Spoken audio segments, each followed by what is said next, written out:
Most of us are familiar with the end of the Romanov family's story. They were murdered by the Bolsheviks in July 1918. Their bodies were then desecrated and disposed of. It took years for their remains to be discovered, and even longer for them to be officially recognized, as it wasn't until the fall of the Soviet Union that historians and archaeologists could come forward with their findings. The initial discovery of the Romanov remains showed Nicholas, Alexandra, Olga, Tatiana, Anastasia, and their employees, court physician Eugene Botkin, lady-in-waiting Anna Demidova, footman Alexei Trupp, and head cook Ivan Karatanov.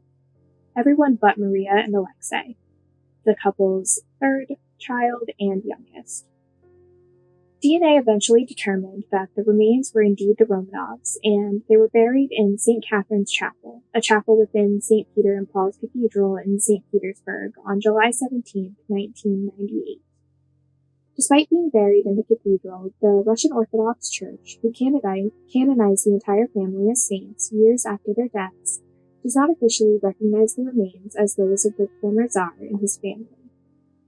The Russian Orthodox Church not being included in the initial DNA testing and examinations led to a lot of questions and mistrust. The Church wants to be absolutely certain of the remains before making their stance known, because if the remains are truly the Romanovs, they will be considered holy relics to those of the Orthodox faith. Despite the Russian Orthodox Church's hesitations, the burial went ahead.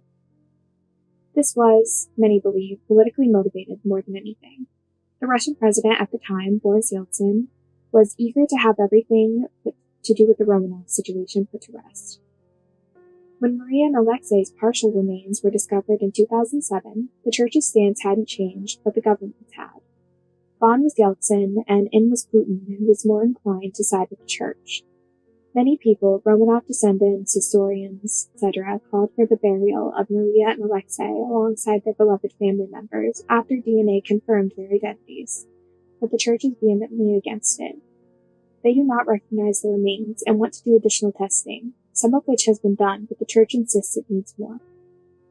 Nicholas II and Alexander's remains have been exhumed to test against the remains, as have the remains of Alexander III, Nicholas's father. The Church still wants more. I can't say what it is they're looking for, or if they're truly looking for anything at this point. I won't pretend to understand the politics and nuances that may exist within the Russian Orthodox Church when it comes to the topic of the Romanovs. But I do know one thing.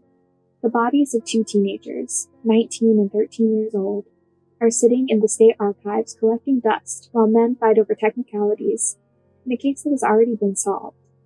An undisputed fact about the Romanov family is that they were close, as close as any regular family. They spent their free time together. They wrote each other letters, had nicknames, nursed each other back to health.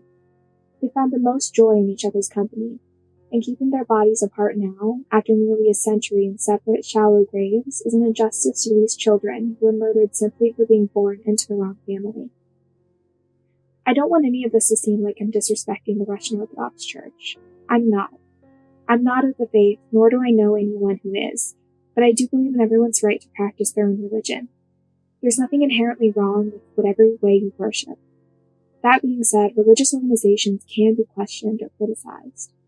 I, as well as many others, question why the Russian Orthodox Church, as an organization, is handling the Romanov remains the way that they are. Maria and Alexei were people that the Church deemed important enough to make saints.